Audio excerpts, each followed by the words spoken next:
uma das provas da bondade e da misericórdia de Deus para conosco, para com o seu povo, é quando Ele não permite que fiquemos sem pregação, sem poder ouvir a palavra dEle, o anúncio da mensagem do seu santo evangelho, de modo que não há maior prova da manifestação da misericórdia e do perdão do Senhor quando Ele nos trata e Ele nos permite ouvir a sua voz aqui revelada na Sagrada Escritura. Abra sua Bíblia comigo no livro do Êxodo, nós temos estudado juntos este livro. Agora nós vamos para o capítulo 3,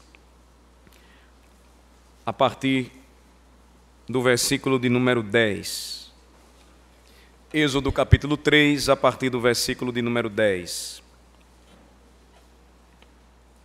O que vimos anteriormente, Moisés estava no deserto, perante a sarça que ardia e não se consumia. O anjo do Senhor ali se revelou a ele, e ele então está descalço. Um sinal de temor, tremor, a ordem de Deus, que suas sandálias fossem retiradas, porque ele estava em terra santa. Moisés estava ali encolhido, perante um Deus santo, ele estava então ouvindo e ao mesmo tempo maravilhado com aquela manifestação poderosa.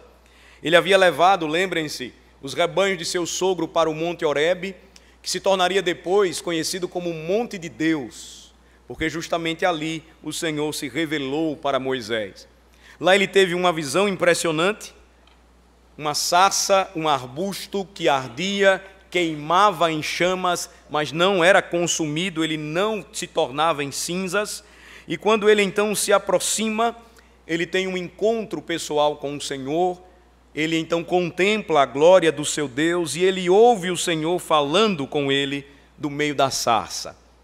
A sequência então da passagem vai nos mostrar que o Senhor, a partir deste encontro, o Deus da sarça ardente, falou a Moisés que lembrava-se da aliança feita com os seus pais, com o seu pai, com Abraão, com Isaque e com Jacó, e agora ele estava descendo, rasgando os céus, indo ao encontro do seu povo, porque ouviu o seu clamor, e ele estava decidido, portanto, a salvá-lo. Então, o que é que nós temos aqui agora? Observem a partir do versículo de número 10 ao 15. Assim diz a palavra do Senhor: Vem agora e eu te enviarei a Faraó, para que tires o meu povo, os filhos de Israel, do Egito. Então disse Moisés a Deus: Quem sou eu para ir a Faraó e tirar do Egito os filhos de Israel? Deus lhe respondeu: Eu serei contigo, e este será o sinal de que eu te enviei. Depois de haveres tirado o povo do Egito, servireis a Deus neste monte. Disse Moisés a Deus: Eis que, quando eu vier aos filhos de Israel e lhes disser, o Deus de vossos pais me enviou a vós outros, e eles me perguntarem, qual é o seu nome? Que lhes direi? Disse Deus a Moisés: Eu sou o que sou. Disse mais: Assim dirás aos filhos de Israel: Eu sou, me enviou a vós outros.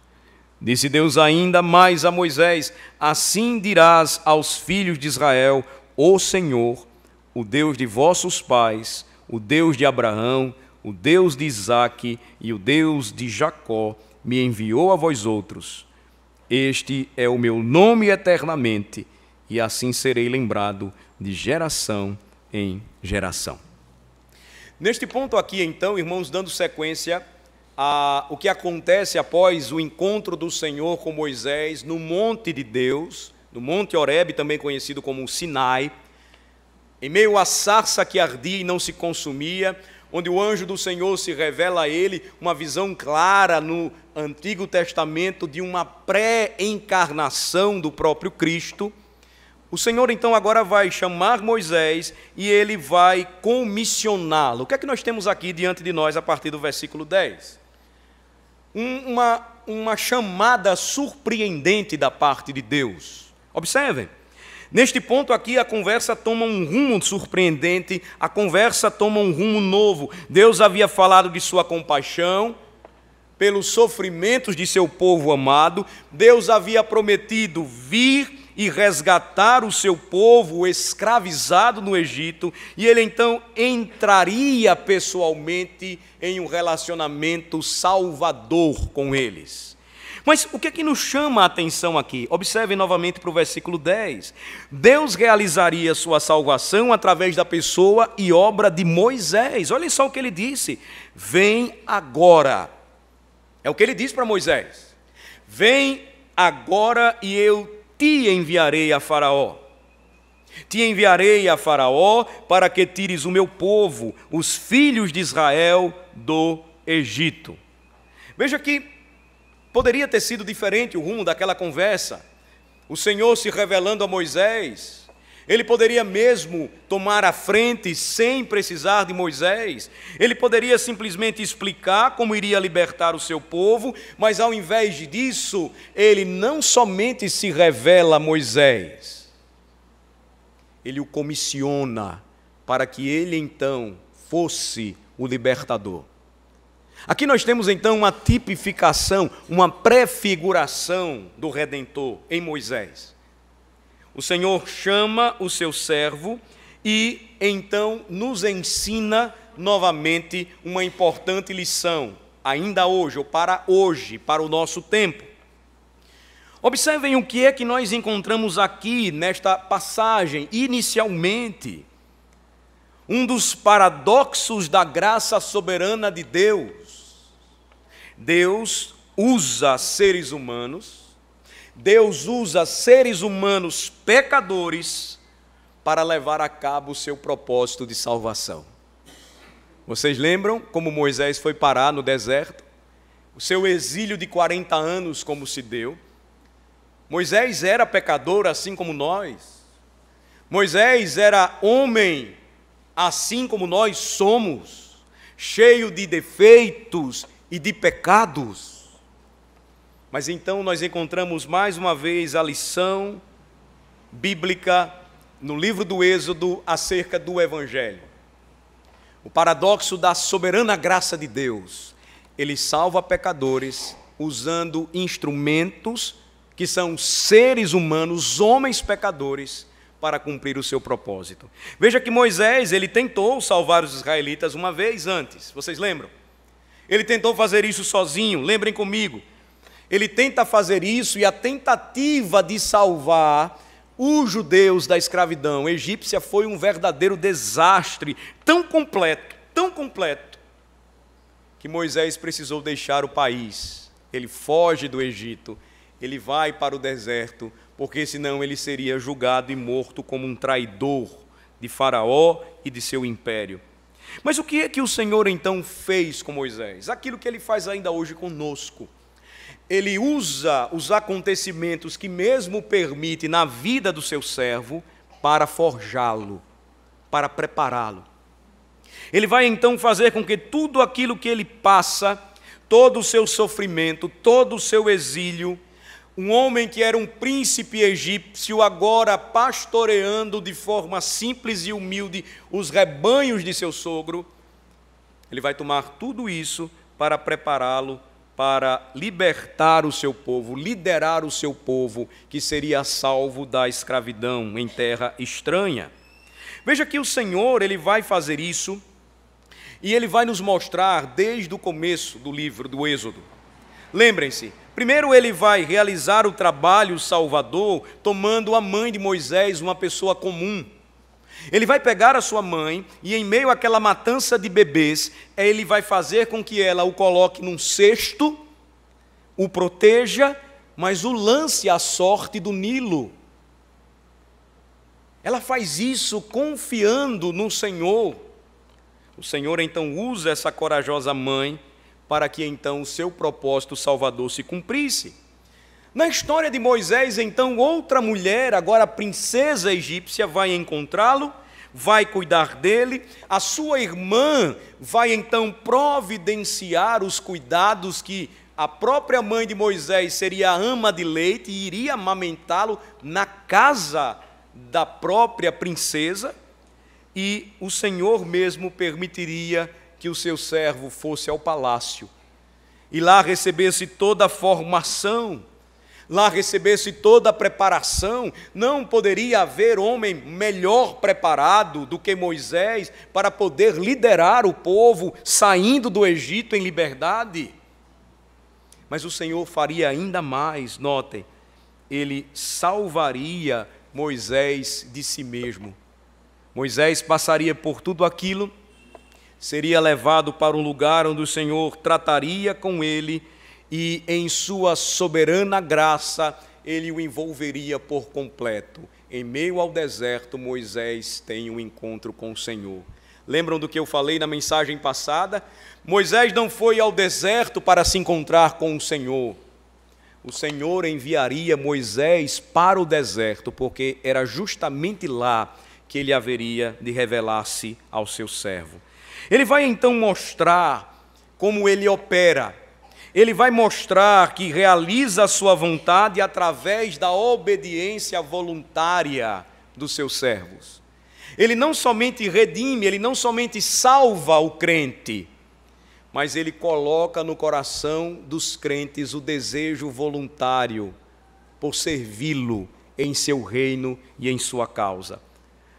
O chamado de Moisés, o comissionamento do profeta, é um lembrete para todos nós aqui nesta noite, de que nós temos muito trabalho a ser feito, de que nós temos muito trabalho para fazer. Veja que no capítulo anterior, aprendemos que quando o Senhor, ele salva alguém, ele o chama individualmente para que este creia nele. O Senhor vai trabalhar a vida de Moisés. Ele vai mostrar como ele deveria agir, o que ele deveria fazer, o como ele deveria cumprir e obedecer o chamado de Deus. Mas quando somos chamados pelo Senhor, isso não inclui apenas a nossa salvação. É bom frisar isto, é bom afirmar esta verdade bíblica. Deus, em sua soberana graça, não somente opera a sua salvação por nós e em nós, Ele também nos vocaciona. Ele não somente salva, Ele também chama para que possamos servi-lo. Ele não somente salva, mas Ele nos concede uma tarefa específica que Ele mesmo já determinou para que realizássemos tudo isso para a sua glória.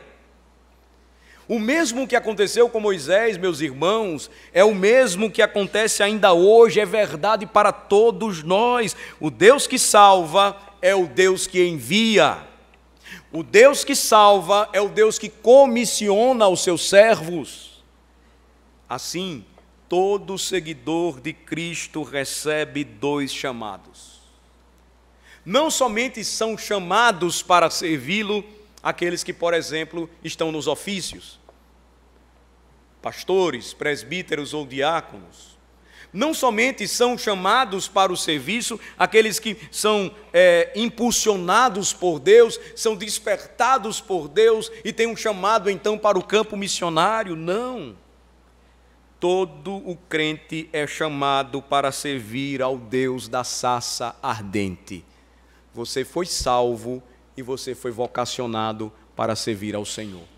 Qual a passagem, irmãos, que pode nos ajudar a esclarecer esse ponto? Eu vou usar uma passagem simples, muito conhecida da maioria dos irmãos, que nós encontramos no Novo Testamento. Acho que você já deve imaginar qual seja. Efésios 2, capítulo 10, ou versículo 10. Efésios 2, versículo 10. Vamos para lá. Efésios 2, versículo 10.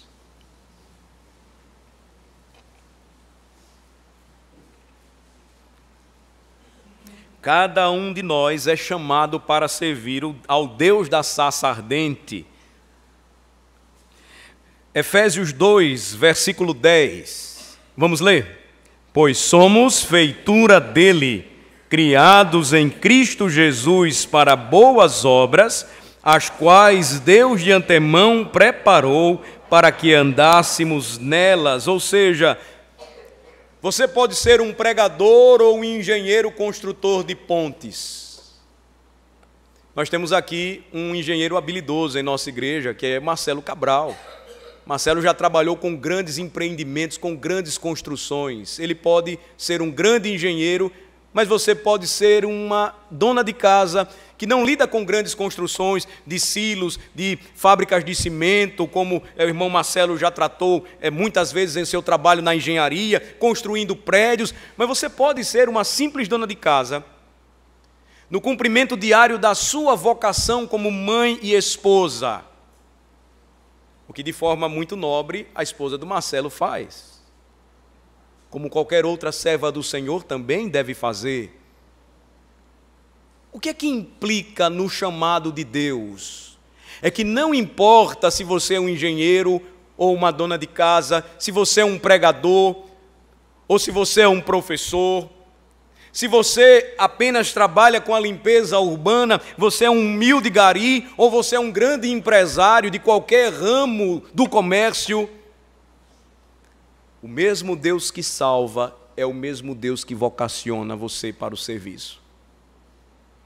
O mesmo Deus que nos deu vida e salvação em Cristo, diz o apóstolo, reafirma uma verdade que nós já encontramos em Êxodo. Observem, nós já estamos aqui nas páginas do Novo Testamento. Somos feitura dele, criados em Cristo Jesus para boas obras, as quais Deus de antemão preparou para que andássemos nelas. Ou seja, quando Deus salvou você um dia, tenha essa compreensão em mente. Ele já havia preparado você antes, na eternidade, já havia vocacionado você para servir. Então, todo crente, ele é chamado ao serviço. Veja que Deus tem um trabalho a fazer. E, lembrando, o paradoxo da sua graça soberana ocorre deste modo ainda hoje. A obra é de Deus, mas Ele usa a gente como nós.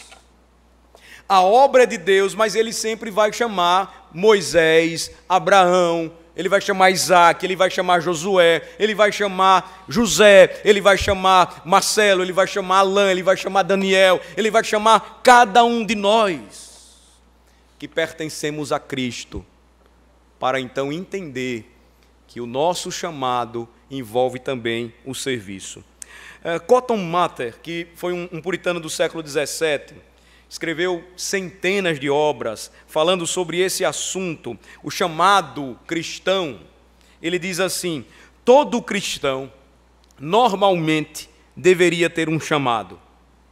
Isto é, deve haver algum negócio especial em que um cristão deva, na maioria das vezes, passar a maior parte do tempo, e isto para que ele glorifique a Deus. É esta mesma verdade que você vai encontrar, por exemplo, em Filipenses capítulo 2. A Escritura diz que a nossa santificação, ela também é aplicada à nossa vocação. Filipenses 2 diz: desenvolvei a vossa salvação com temor e tremor. Por que razão? O apóstolo vai dizer: porque Deus é quem efetua em vós tanto o querer como realizar segundo a sua boa vontade. Então, Deus realiza seu trabalho através de nós. Ele salva pecadores como agente e os transforma em servos. Que grande bênção!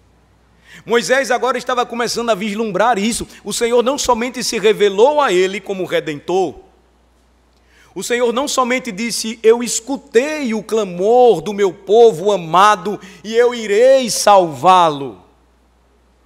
Ele vai separar Moisés para esta missão específica.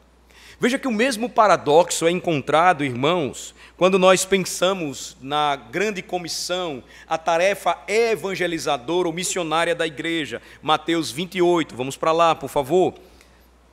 Outra passagem também que é sugerida, ela nos ajuda a compreender a narrativa do Êxodo. Mateus 28,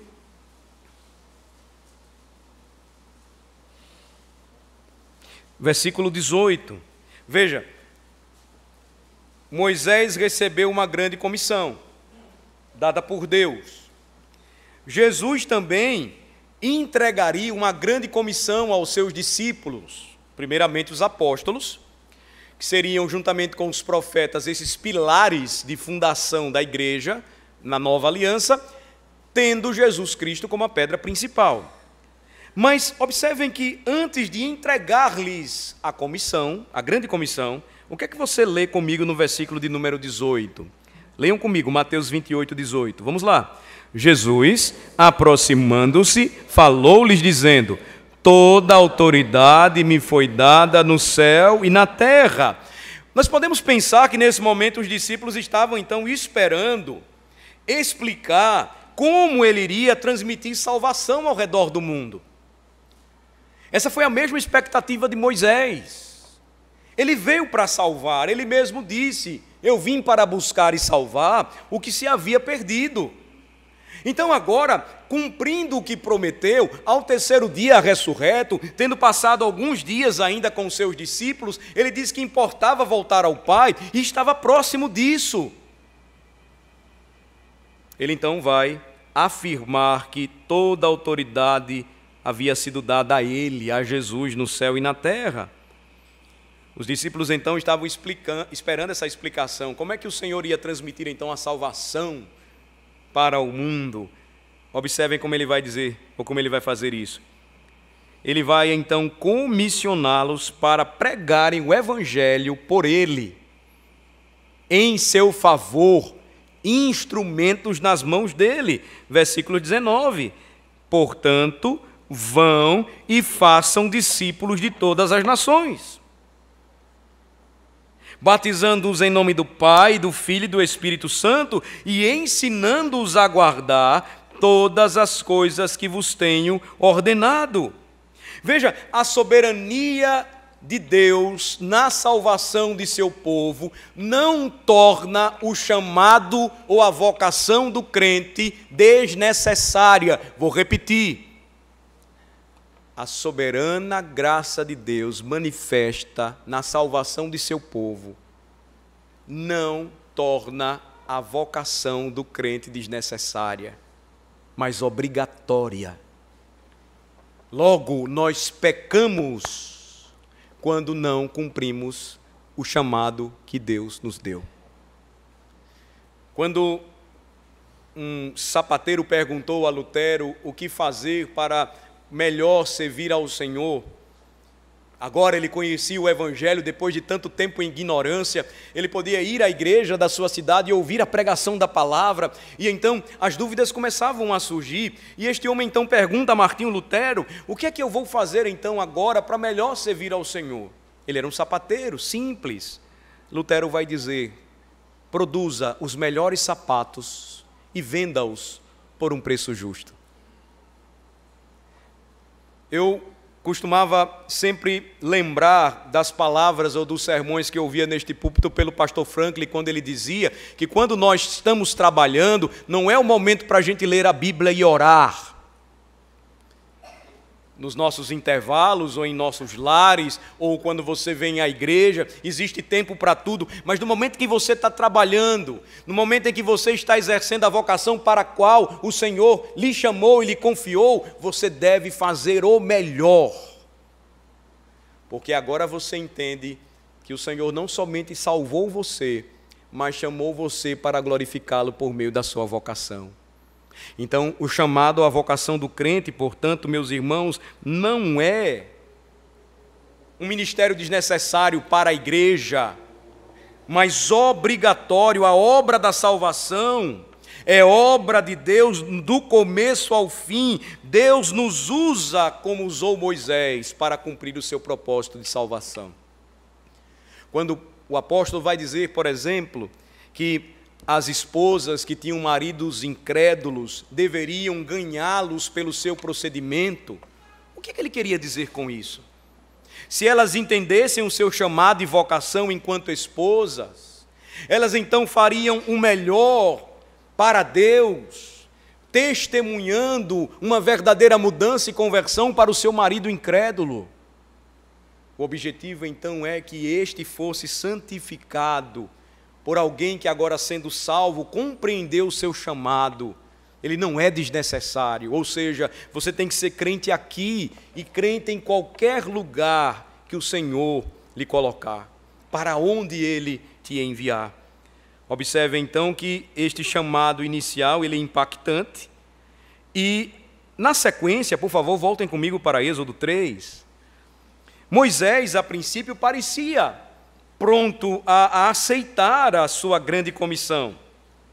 Vocês lembram lá? Olhem que em Êxodo 3, no versículo 4, precisamente falando, quando o Senhor ele vai se revelar a Moisés, Êxodo capítulo 3, no versículo de número 4, você vai notar que ele vai dizer para si mesmo: eu vou lá e vou ver essa grande maravilha. Por que a sarça não se queima? O que é que está acontecendo? Aí você segue comigo, e vendo o Senhor que ele se voltava para ver, Deus do meio da sarça, versículo 4, o chamou e disse: Moisés, Moisés. Veja que de imediato ele respondeu o quê? Eis-me aqui.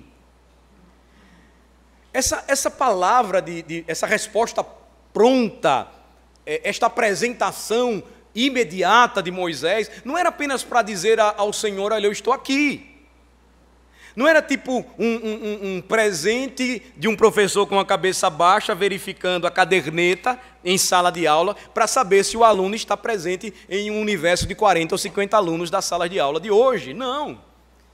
Mas a expressão que ele usa, notem, é uma expressão de prontidão. Ele está se colocando à disposição de Deus. Quando ele diz: aqui estou, ele disse simplesmente: eis-me aqui, aqui estou para servi-lo. Moisés, então, de imediato, ele tem essa reação.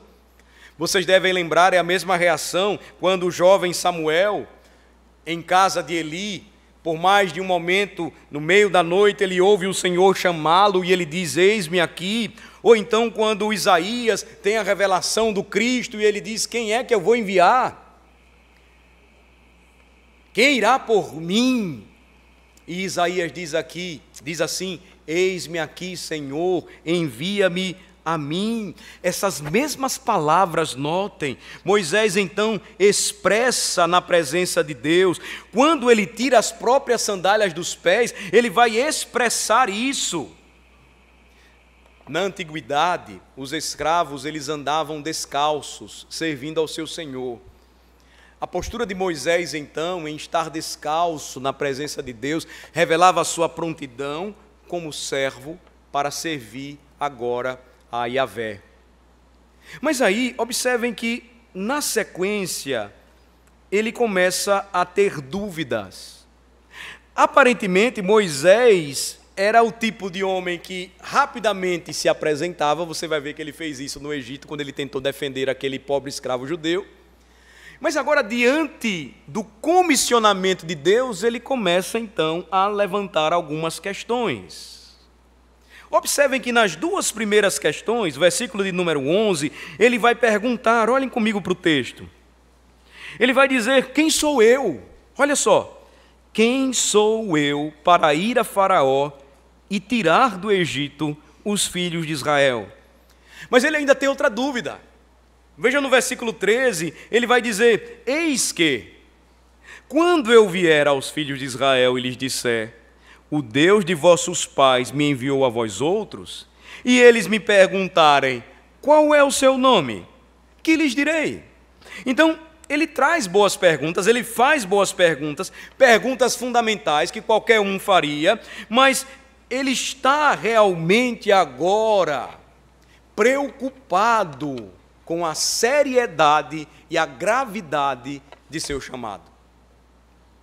O Senhor se revelou a ele, o Senhor disse claramente que havia preparado aquele momento e preparado toda a história do seu servo para isso, e Moisés agora queria saber o que fazer. A maior obra, a mais famosa obra escrita pelo reformador de Genebra, João Calvino, As Institutas da Religião Cristã, traz uma questão importante para nós pensarmos aqui. Eu acredito que funciona como um reforço para o que a gente está refletindo aqui agora com esta passagem. Ele começa, ou ele abre o texto da sua grande e famosa obra, tratando do conhecimento de Deus e do conhecimento de nós mesmos. Veja que em determinado momento ele vai dizer: quase toda a sabedoria que possuímos, isto é, a verdadeira e sólida sabedoria, consiste em duas partes. Primeiro, o conhecimento de Deus. Segundo, o conhecimento de nós mesmos. E aí Calvino prossegue e afirma, olhem só, certo de que o homem nunca alcança um conhecimento claro de si mesmo, a menos que tenha olhado primeiro para a face de Deus, e então desce de contemplá-lo para se examinar. Era justamente esse tipo de conhecimento que Moisés agora queria. Ele contempla a glória de Deus, ele vê a glória de Deus, e agora esta glória faz com que ele conheça a si mesmo. Ele faz um exame de si mesmo. Ele diz agora: quem sou eu? Quem sou eu para cumprir tamanha missão? Quem sou eu? Que capacidade eu tenho para ir até o Egito e ordenar ao homem mais poderoso da terra que liberte centenas, milhares e milhares de escravos a seu serviço?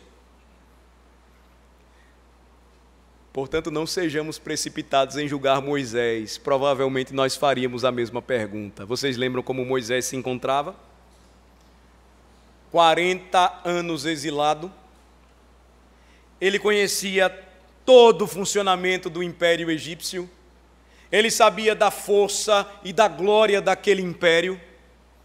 Como ele, sendo um simples pastor de ovelhas, agora ia voltar e ia ordenar que Faraó libertasse o povo de Israel e o deixasse sair livre, assim, do nada.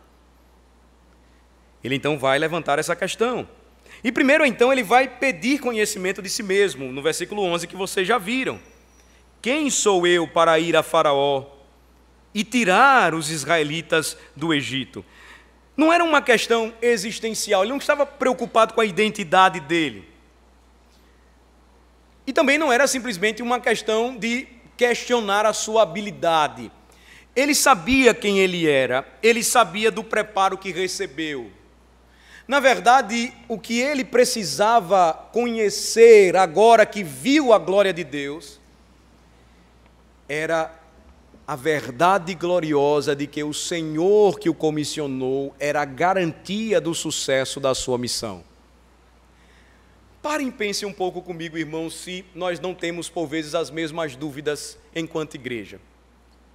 Nós somos o povo mais poderoso da terra. Não porque em nós exista algo inerentemente forte, mas porque o Senhor nos ensinou que da fraqueza do seu povo, Ele retiraria força. Eu não preciso aqui discorrer muito tempo para mostrar as grandes conquistas e os grandes avanços que o mundo recebeu quando homens crentes se dispuseram ao serviço. Quando homens crentes se dedicaram à obra, quando saíram em obediência ao chamado do Senhor e pregaram o Evangelho e o viveram intensamente. Richard Baxter, que foi um puritano famoso na região da Inglaterra, foi pastor por muitos anos em um condado, que ao chegar lá era totalmente indiferente, incrédulo, promíscuo para com as coisas do Senhor. E ele fez um trabalho intenso de catequese, de ensino, de pregação. Ele saía até pegando jovens que ficavam fora para vir à igreja e assistir os cultos. Ele visitava as famílias e educava as famílias nos caminhos do Senhor. Um trabalho intenso. A história diz que passou uma geração após a morte de Baxter e ainda era possível ouvir ruas que anteriormente eram ocupadas de pessoas bebendo ou jogando e quebrando o dia do Senhor, era possível ainda ouvir no dia do Senhor famílias inteiras reunidas cantando louvores a Deus. Efeitos poderosos de quando nós confiamos no Deus que nos salva e nos vocaciona para o serviço. Veja que Moisés, ele vai lembrar de toda a sua situação. Como eu disse aos irmãos, ele pensa, os egípcios eram poderosos e ele agora era um simples pastor. Como é que ele ia libertar todo esse povo? Ele havia tentado fazer isso há 40 anos e ele sabia no que deu. ele lembrava que era um assassino condenado, então ele diz: quem sou eu para ir a Faraó e tirar os israelitas do Egito? É nesse momento então que ele vai ser confrontado, ele vai ser então desafiado pelo Senhor, quando o Senhor fala com ele. É importante notar isso. Neste momento aqui específico, Moisés é confrontado com o plano como um todo, ele percebe as terríveis dificuldades da sua comissão, sua resposta inicial é expressar dúvida, fraqueza, indignidade, o empreendimento era grandioso. Mas é assim que Deus faz conosco. Ele nunca trabalha com gente altiva. Ele nunca chama gente orgulhosa e cheia de si ou autoconfiante. Olhem só na sequência do texto o que é que acontece. Quando você olha para o versículo de número 12, olhem novamente comigo, por favor. O versículo 12, o Senhor então responde, a primeira parte, observem. Deus lhe respondeu: eu serei contigo. Veja como Deus responde de forma graciosa a Moisés. Deus poderia ter tentado provar que Moisés era o homem certo para o trabalho, ele poderia tê-lo lembrado da maneira como ele havia sido treinado na corte de Faraó, apontado para as lições que ele aprendeu como um pastor no deserto. Ele podia ter falado muitas outras coisas, ele podia ter tratado de tantos outros assuntos. Mas a verdade maior, irmãos, é que não era Moisés, mas o Senhor que faria a obra. De modo que quando Moisés pergunta: quem sou eu? O Senhor então vai lhe responder: eu serei contigo. Não é você, Moisés, sou eu que serei por você, eu estarei com você. Essa afirmação de Moisés, de que ele não pode fazer essa tarefa de forma correta, é claramente aqui revelada para nos mostrar que sempre nós agimos do mesmo modo. Moisés faz um questionamento, é justo, mas ele está fora do ponto. Veja, Deus se revela a Moisés, Deus manifesta a sua glória a Moisés, ele contempla a graça, o poder de Deus de uma forma única, extraordinária. A questão aqui então, não era Moisés dizer: eu não posso fazer isso. Mas Deus então trabalha o nosso coração desse modo para revelar novamente quem verdadeiramente Ele é. Moisés diria: eu não tenho condições de fazer, eu não posso fazer esta obra, eu não tenho como atender este comissionamento. O Senhor então vai responder a Moisés: não é você que vai fazer isso. Você não é nada, Moisés. Eu sou. Eu sou. Eu sou. A sequência então do texto, irmãos, vai nos ensinar que Deus nos chama para servi-lo e o seu chamado sempre vem com uma promessa. Que promessa é essa? A promessa da sua presença. Lemos isso em Josué. Moisés vai morrer, o Senhor vai então chamar Josué e o que é que ele vai dizer? Eu serei com você, eu estarei com você, eu não abandonarei você. Você vai tomar a passagem lida em Mateus, Jesus chama os discípulos, Jesus os comissiona, diz o que eles devem fazer e como é que se encerra o Evangelho. Eu estarei com vocês todos os dias até a consumação dos séculos. A dúvida de Moisés então ela vai persistir. E aí o Senhor então, observem o final do versículo B, vai responder, o final do versículo 12, a parte B, ele vai dizer: e este será o sinal de que eu te enviei. Depois de haveres tirado o povo do Egito, servireis a Deus neste monte. Que promessa bonita o Senhor vai fazer para Moisés. Alguns estudiosos do Antigo Testamento acreditam que esse sinal seria a sarça. Mas a verdade é que o sinal aqui se baseava pura e simplesmente na palavra que Deus disse para Moisés. É novamente o Senhor ensinando ao seu servo: não é por vista, Moisés. Não é pelo que você vê. O que você está vendo? Um grande e poderoso império. O que você contempla? Faraó, e você é um sentenciado de morte por ter se feito um assassino no Egito. Não é pelo que você vê. Um simples pastor de ovelhas, sem exército, sem poder, chegando lá com um cajado e desafiando o homem mais poderoso do mundo na época. Não é pelo que você vê, Moisés, mas é pela fé que você deve crer e confiar em minha palavra. Moisés, então, deveria seguir confiando na palavra de Deus. Jesus disse para o seu povo: vão, façam discípulos, preguem o Evangelho.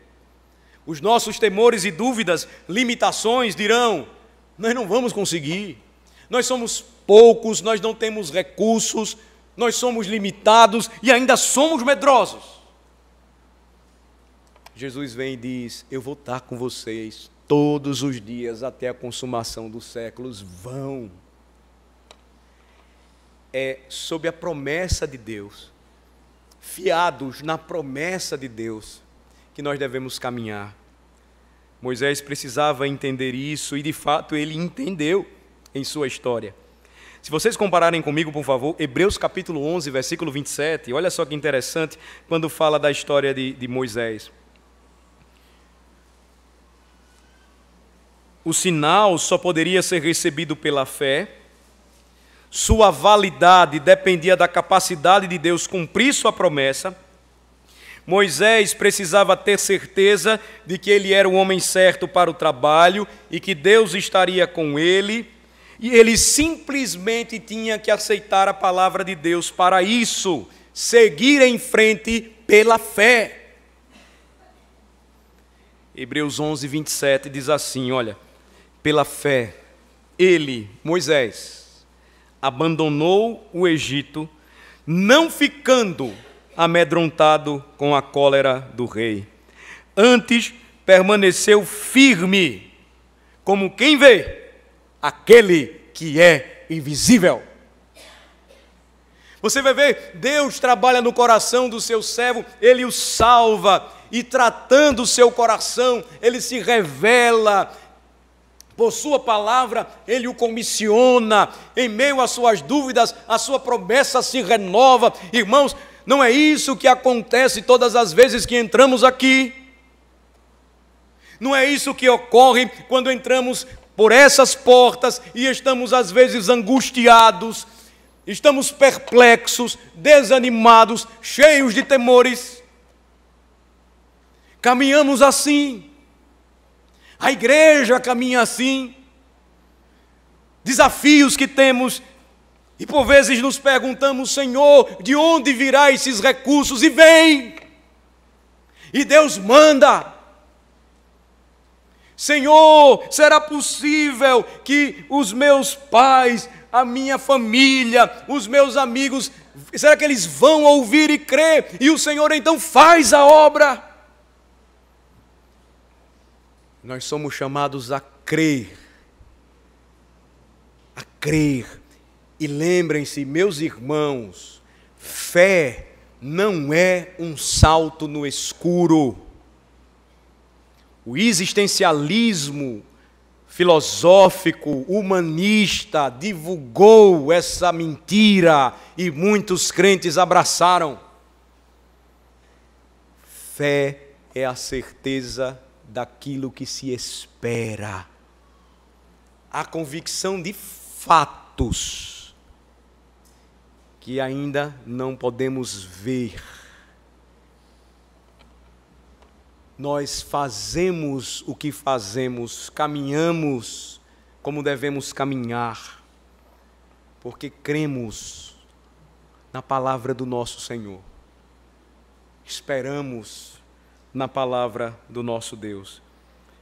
A confiança de Moisés, portanto, estava bem colocada, pois Deus estava muito à frente em seu planejamento.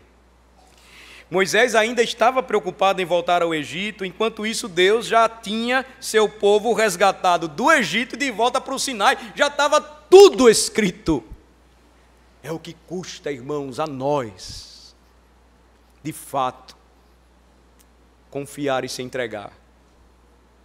Que aquele que disse estar conosco todos os dias até a consumação dos séculos, já determinou tudo o que vai acontecer. Deus já havia determinado tudo.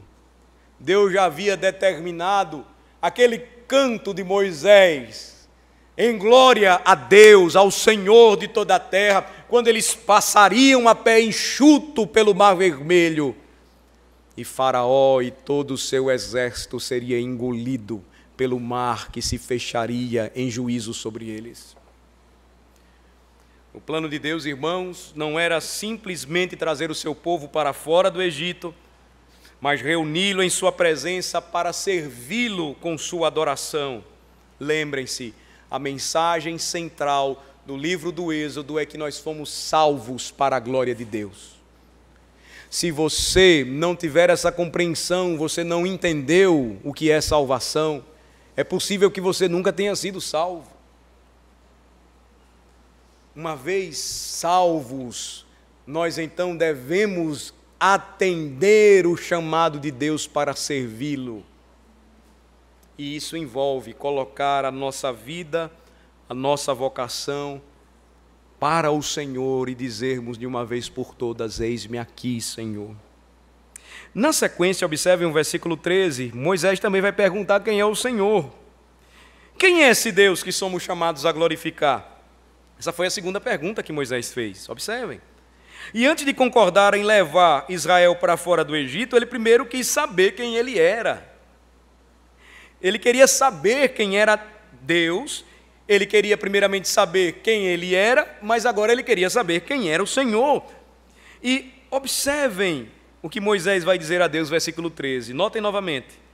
Disse Moisés a Deus: eis que quando eu vier aos filhos de Israel e lhes disser: o Deus de vossos pais me enviou a vós outros, e eles me perguntarem qual é o seu nome, que lhes direi?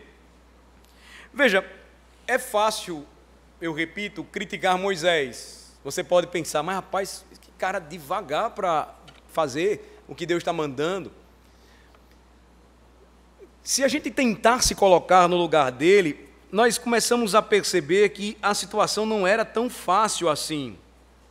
Moisés, ele estava tentando compreender, sim, em meio à sua inadequação, e o Senhor, então, se revelaria de forma graciosa para ele confiar e depender de Deus. Era aqui um contraste entre um homem inadequado e um Deus suficiente. Mas é assim que sempre Deus trata com a gente, não é verdade? E aí, para que ele pudesse olhar de uma vez por todas para a verdade revelada de Deus, para que ele pudesse, então, focar no que Deus estava lhe dizendo, ele precisava ouvir uma palavra da parte do Senhor, mais uma palavra. Veja um versículo de número 14. Deus vai lhe responder o seguinte. Moisés vai perguntar: o que é que eu vou dizer? Qual é o seu nome que lhes direi? Disse Deus a Moisés: eu sou o que sou. A questão em si, então, ela era totalmente desnecessária. Mas Deus, então, vai responder a Moisés. Moisés já sabia quem era Deus, porque Deus se identificou para ele. Vocês podem lembrar comigo, verifiquem o versículo 6. Eu sou o Deus de seu pai. Eu sou o Deus de Abraão, eu sou o Deus de Isaac, eu sou o Deus de Jacó. Mas Moisés ainda carregava essas dúvidas. Como é que estes homens iriam me receber? Com que autoridade eu poderia me apresentar? Eu tenho uma dificuldade de tratar com o Faraó, mas eu também tenho uma dificuldade de tratar com o meu próprio povo. Eles vão lembrar: mas foi você aquele que assassinou um egípcio, você vai fazer a mesma coisa com a gente? A preocupação de Moisés é: como é que eles vão crer que de fato o Senhor se revelou a mim? Eles podem dizer: você estava com um sol quente na cabeça em meio ao deserto e você viu uma miragem. Não era nada disso aí. O Senhor então sabia, e a resposta que ele deu foi uma resposta certa, clara. Moisés então vai ouvir da parte do Senhor aquilo que ele mesmo pediu para que Deus o revelasse. Ele estava procurando entender a essência de Deus. E o Senhor então vai se revelar a ele, mostrar que o seu nome era mais do que um nome, representava todo o seu caráter e reputação. Ele vai receber uma resposta poderosa que revelaria os atributos do próprio Deus, do seu próprio ser. Olhem novamente os versículos 14 e 15. Prestem atenção. Disse Deus a Moisés: eu sou o que sou. Disse mais: assim dirá aos filhos de Israel: eu sou, me enviou a vós outros. Disse Deus ainda mais a Moisés: assim dirás aos filhos de Israel: o Senhor, o Deus de vossos pais, o Deus de Abraão, o Deus de Isaque e o Deus de Jacó, me enviou a vós outros. Este é o meu nome eternamente, e assim serei lembrado de geração em geração. O nome de Deus, então, foi dado a Moisés. A resposta de Deus foi dada ao seu servo. Moisés provavelmente passou o resto de sua vida tentando descobrir exatamente o que isso significava. Estudiosos da Bíblia passariam mais de 3.000 anos tentando entender. E ainda hoje eles não conseguem concordar com a expressão eu sou o que sou. O que Deus se revela, o Deus que se revela, o Deus que se revelou a Moisés queria dizer, irmãos, até hoje para nós é impressionante. Há quem diga que o Senhor então simplesmente quis dizer, eles sabem quem eu sou, por que você pergunta? Se vocês olharem os versículos anteriores, por exemplo, o versículo 4, o versículo 7, ele já havia revelado o seu nome a Moisés.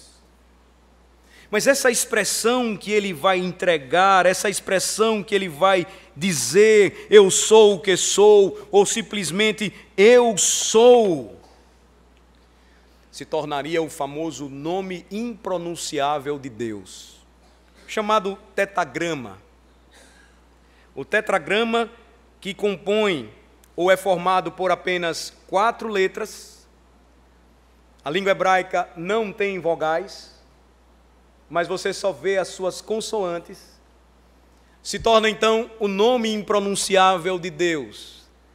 Talvez o mais próximo seria Javé, ou Iavé, ou Iaué, alguns hebraístas dizem. Mas o mais importante, o que nós precisamos pensar aqui, é que esta expressão, e na maioria das traduções seria colocada como a nossa, Senhor, o Senhor, apontaria para aquele que é autossuficiente, autoexistente, imutável, que não depende de nada ou de ninguém, e que é o Senhor e sustentador de todas as coisas. O que é esse nome? Significa, então, primeiro, que Deus é misterioso. Quando Ele deu esse nome a Moisés e também ao seu povo, Ele permitiu que o conhecêssemos e soubéssemos quem Ele é. Mas o seu nome, tão difícil, nos faria entender que Ele também é inescrutável, ou seja, habitando em luz inacessível. Deus é soberano, altíssimo, inescrutável Senhor. Ele vai nos mostrar que nunca o entenderemos completamente, nunca o compreenderemos de forma estanque, de forma completa. O famoso teólogo holandês chamado Bavinck, ele disse certa vez: Deus é aquilo que Ele chama a si mesmo, e Ele se chama aquilo que Ele é. Quem é Deus? Deus é quem Ele é, e isso é tudo que existe. Ele vai se revelar a Moisés desta forma, e Moisés vai ficar muito mais espantado com tamanha manifestação graciosa e gloriosa do Senhor. Segunda consideração é que o nome de Deus significa que Ele é eterno e imutável em seu ser.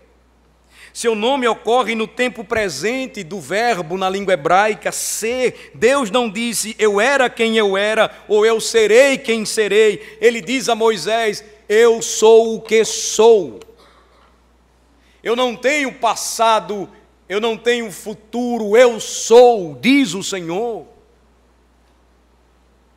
E Moisés, ele compreenderia isso, porque o Senhor vai dizer que o seu nome eterno, deveria ser lembrado assim de geração em geração. Mas ainda existe um terceiro significado que apontava para a autoexistência de Deus. O verbo ser na língua hebraica, em sua flexibilidade, também poderia significar que Deus é aquele que faz com que seja. E aí, meus irmãos, isso tem feito com que os pensadores, os teólogos cristãos tenham gastado tanta tinta e tanta reflexão, mostrando como o nosso Deus, de fato, ele é autoexistente. Matthew Henry, outro puritano do século XVII, ele escreveu certa vez o seguinte, olhem só: o maior e melhor homem do mundo deve dizer, pela graça eu sou o que sou. Mas Deus diz absolutamente, e é mais do que qualquer criatura, homem ou anjo pode dizer, eu sou o que sou. Só Ele pode dizer isso. Só Ele se revela deste modo. Deus é quem Ele é em si mesmo. Ele não depende de ninguém ou de qualquer outra coisa, porque Ele tem sua existência em si mesmo. Ele não precisa de alguém porque está sozinho. Ele não precisa de alguma coisa para que se torne satisfeito. Ele simplesmente é. Ele é autoexistente. Outra forma como nós aprendemos, e podemos também dizer isso, é que Ele é autossuficiente. Deus não tem necessidades que não são atendidas. Deus não tem desejos insatisfeitos.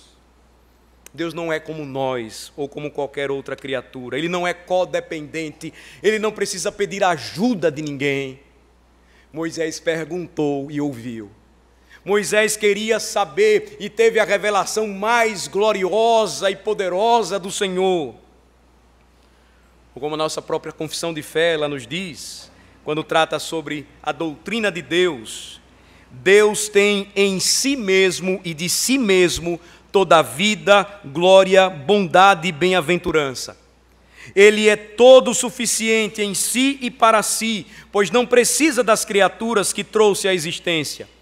Não deriva delas glória alguma, mas somente manifesta a sua glória nelas, por elas, para elas e sobre elas. Ele é a única origem de todo ser.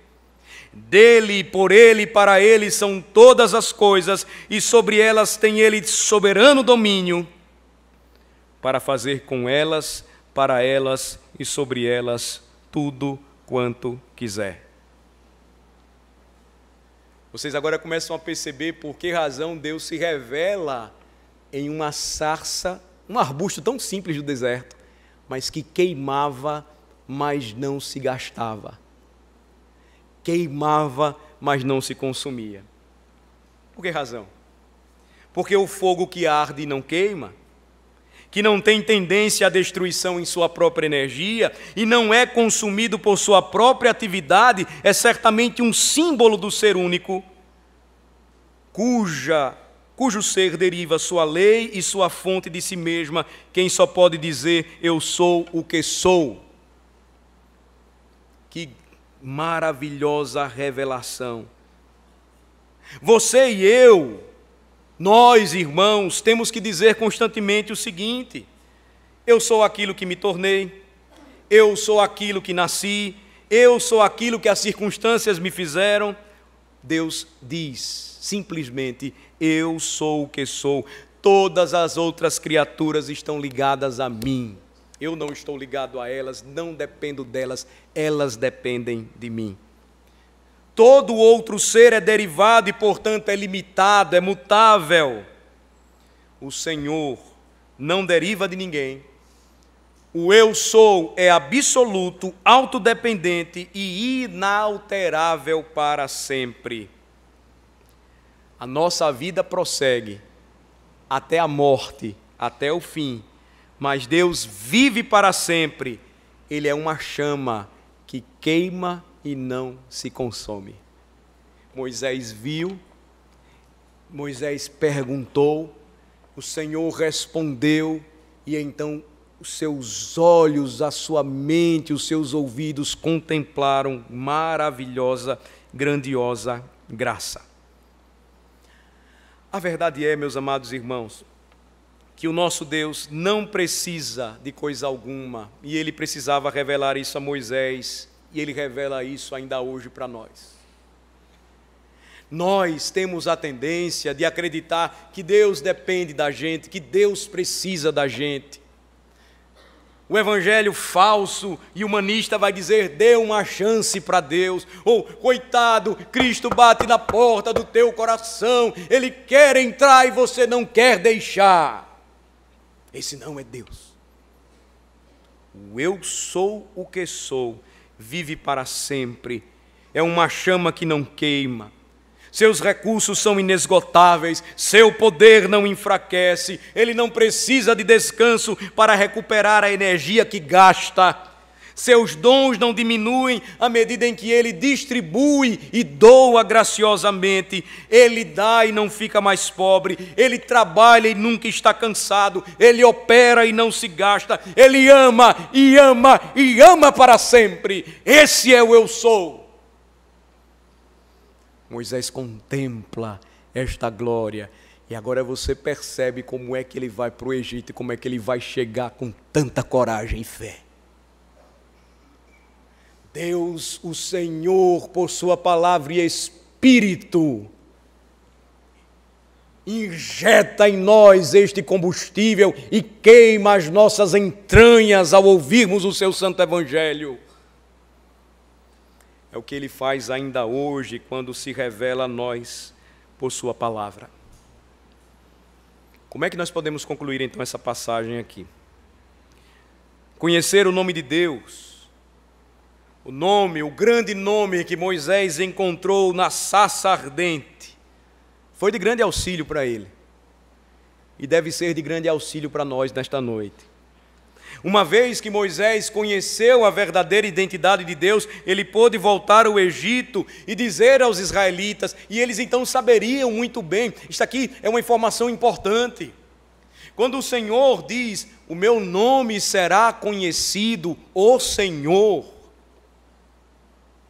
E todas as vezes que você encontrar Antigo Testamento, a palavra Senhor, toda ela em letra maiúscula, lembre-se do que você está ouvindo hoje, é uma lembrança, é um apontamento para este poderoso eu sou. Quando Moisés então volta para lá e ele diz estas palavras, o povo deveria crer, porque ele já havia se revelado assim. Ele então torna... Ele diz, o eu sou me enviou a vocês.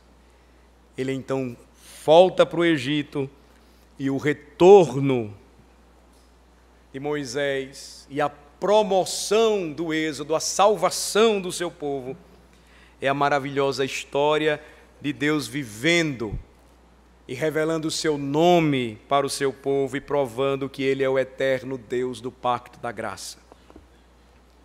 Conhecer o nome de Deus é de grande ajuda para nós, assim como foi para Moisés.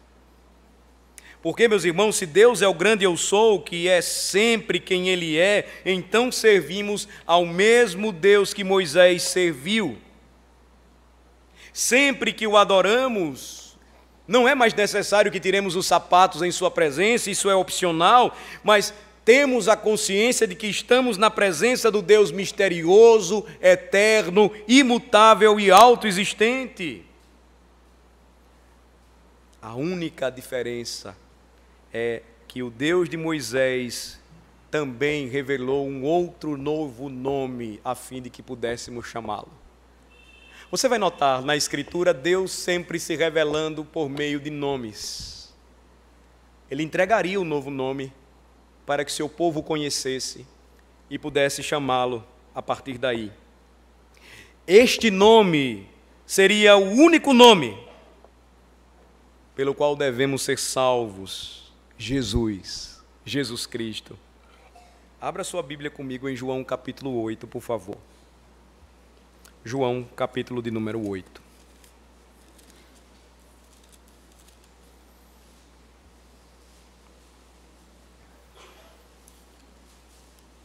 em uma das discussões mais longas que o Senhor Jesus teve com os fariseus,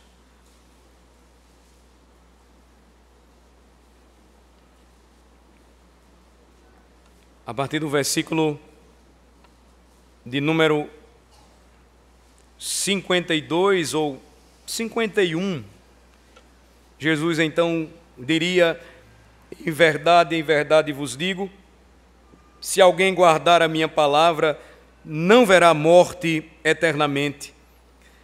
Disseram-lhe os judeus: agora estamos certos de que tens demônio. Abraão morreu, e também os profetas. E tu dizes: se alguém guardar a minha palavra, não provará a morte eternamente? Não provará morte eternamente? És maior do que Abraão, nosso pai, que morreu? Também os profetas morreram. Quem, pois, te fazes ser? Respondeu Jesus: se eu me glorifico a mim mesmo, a minha glória nada é. Quem me glorifica é meu Pai, o qual vós dizeis que é vosso Deus. Entretanto, vós não tendes conhecido, eu, porém, o conheço. Se eu disser que não o conheço, serei como vós, mentiroso, mas eu o conheço e guardo a sua palavra. Abraão, vosso pai, alegrou-se por ver o meu dia, viu e regozijou-se. Perguntaram-lhe, pois, os judeus: ainda não tens 50 anos e vistes Abraão? Respondeu-lhes Jesus: em verdade vos digo, antes que Abraão existisse, eu sou. Quem era o anjo do Senhor revelado naquela sarça no deserto a Moisés? Quem era aquele que falava a Moisés à medida em que ele perguntava: quem tu és? Que nome direi? Quando voltar para o Egito, como temerão e conhecerão ao Senhor? O grande eu sou. O seu nome é Jesus. Observem, nesta ocasião, Jesus estava tentando convencer alguns líderes religiosos de que ele era o Messias prometido. Finalmente, então, ele vai dizer: eu verdadeiramente afirmo, antes que Abraão existisse, eu sou. Deus, o Senhor Emanuel, Jesus, estava perante os religiosos de seu tempo, dizendo: o Deus que Moisés viu, sou eu sou. Não há revelação mais poderosa ou graciosa do que esta na Bíblia. Jesus estava afirmando: eu sou o grande eu sou. O Deus eterno, o Deus autoexistente, o Deus que se fez homem, o Deus encarnado. Eles sabiam que Jesus estava falando. Eles não acreditavam no que Jesus estava dizendo, de modo que o versículo 59 vai dizer que eles pegam pedras para tirarem Jesus, porque eles acreditavam que era uma grande blasfêmia o que o Senhor estava dizendo. Mas o que Jesus disse, de fato, é a maior de todas as verdades. É, de fato, a verdade que todos precisam crer. É por essa razão que quando se revela no Apocalipse capítulo 1, versículo 8, Jesus vai dizer que Ele mesmo é aquele que é, que era e que há de vir. É por essa razão que quando os guardas do templo vão prendê-lo, e em meio aos discípulos perguntam: quem é Jesus? E ele diz: eu sou. Eles caem como mortos. Essa é a razão porque nós observamos o que o Senhor Jesus Cristo ainda diz neste mesmo capítulo 8. Observem comigo no versículo de número 24. Jesus vai dizer: e todos nesta noite devem crer. Por isso eu vos disse que morrereis nos vossos pecados. porque se não crerdes que eu sou, morrereis nos vossos pecados. A pergunta agora para nós nesta noite é se acreditamos em tudo que acabamos de ver. A pergunta mais importante nesta hora, hoje à noite, é se você acredita que Jesus Cristo é o Deus de Moisés, se você acredita que Jesus Cristo é o Deus da sarça ardente, é o poderoso Yahvé, é o grande eu sou, porque se você não crer nesta noite, nesta verdade, você vai morrer em seus pecados. Não haverá salvação para você no dia do juízo. É uma questão de vida ou de morte. Se você não crer que Ele é o eu sou, você vai perecer do inferno. Esta é a mensagem clara do Evangelho. Não é dê uma chance para Jesus. Não é Jesus te ama e eu também. Jesus quer entrar no seu coração. Jesus está à porta e bate. Não, tu és pecador, tira a sandália dos pés, está em terra santa quando o Evangelho é pregado. E se você não crer nesta noite que Ele é o grande eu sou, você vai queimar no inferno. Jesus Cristo é o Deus que salva, e quem não acreditar nele não tem esperança de salvação. Pais, sejam enfáticos quanto a essa verdade com seus filhos rebeldes.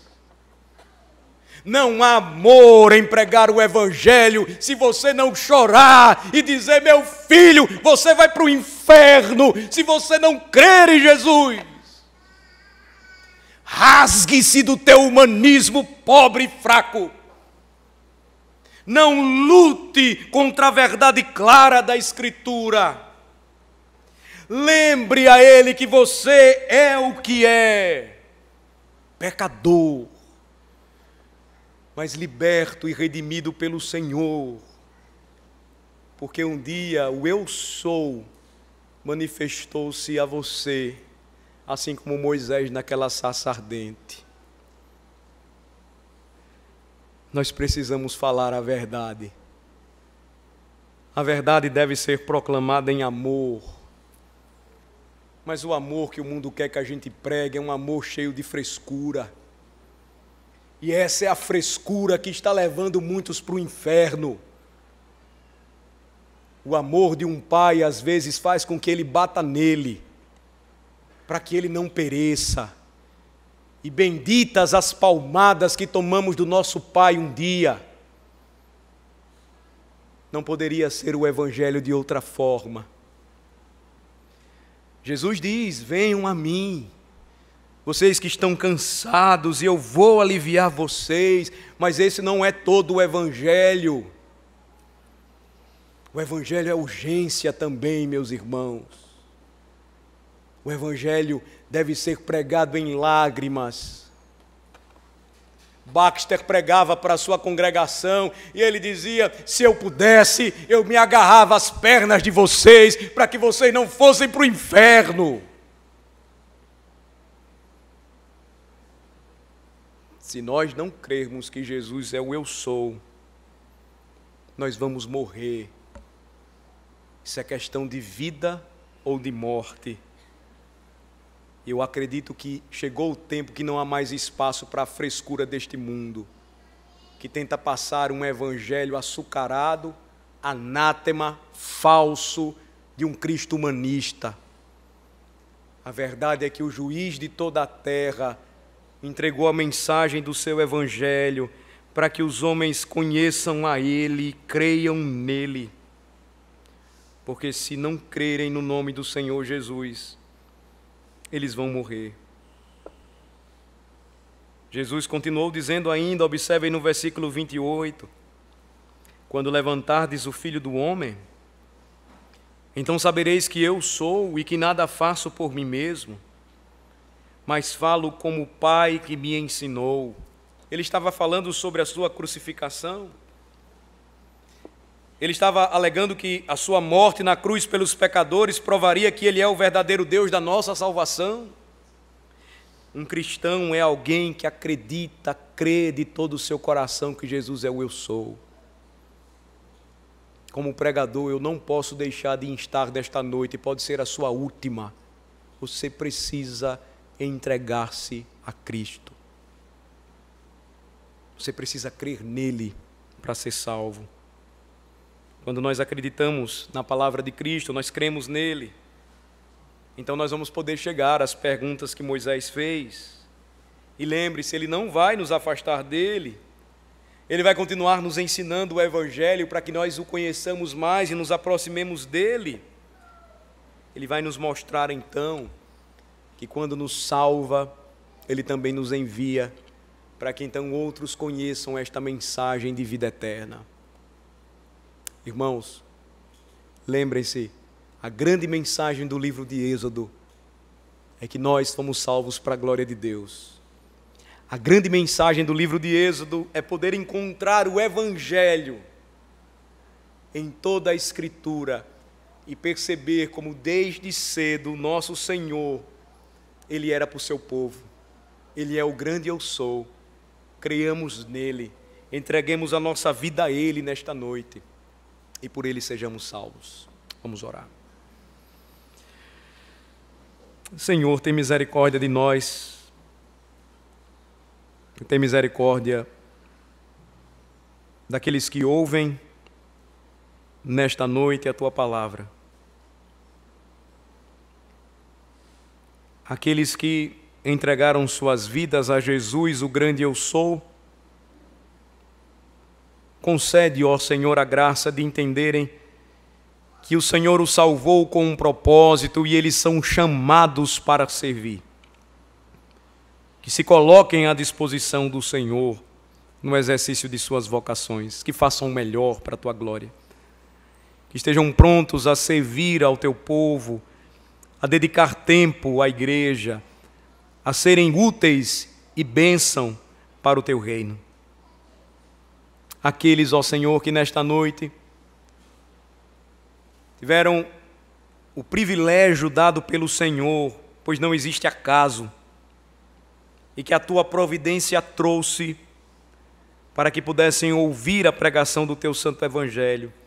Eu te peço, Senhor, salva-os em nome de Jesus. Salva os meninos que estão aqui e as meninas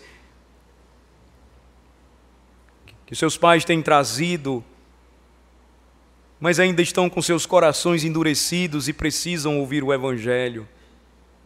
Que privilégio eles têm, Senhor, manifesta a Tua graça, que eles possam encontrar-se com o grande eu sou, Jesus Cristo, o Deus da sarça ardente nesta noite.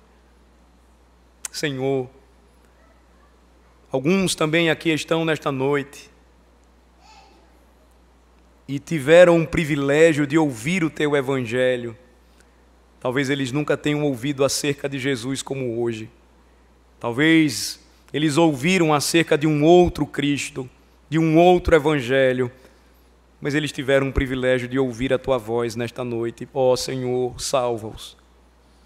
Que entreguem suas vidas nesta noite ao grande eu sou, para que não morram em seus pecados, não pereçam no inferno.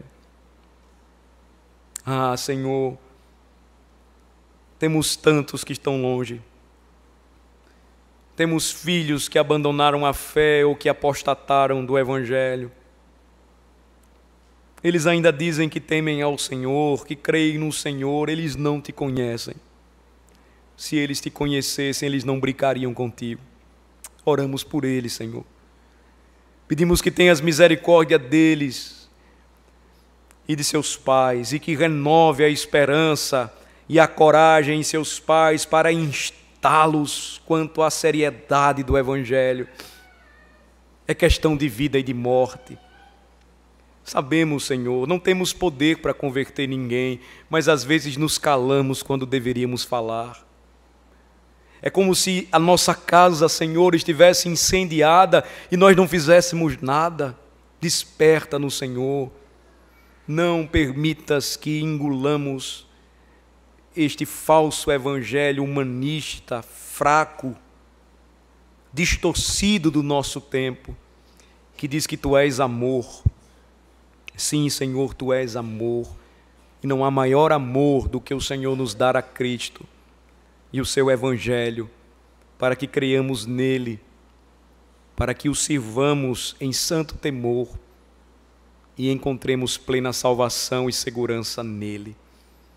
Ah, Senhor, obrigado por este santo privilégio, que não esqueçamos do que ouvimos, mas pratiquemos, que não esqueçamos o nosso chamado como salvos para servir e sirvamos, que da nossa boca e do nosso testemunho muitos possam conhecer o grande eu sou, Jesus. É no nome dele que oramos. Amém.